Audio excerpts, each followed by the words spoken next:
Do we ever lose transplanted hair? If transplantation is done right, and if the hair is removed from the permanent zone that you're not supposed to lose them, the hair is supposed to follow the same quality of the donor area.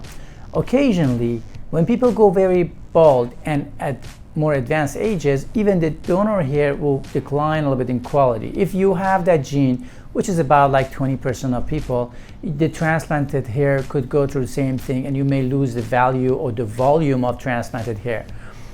For those people, we recommend to use medications, finasteride or low-dose DHT blockers.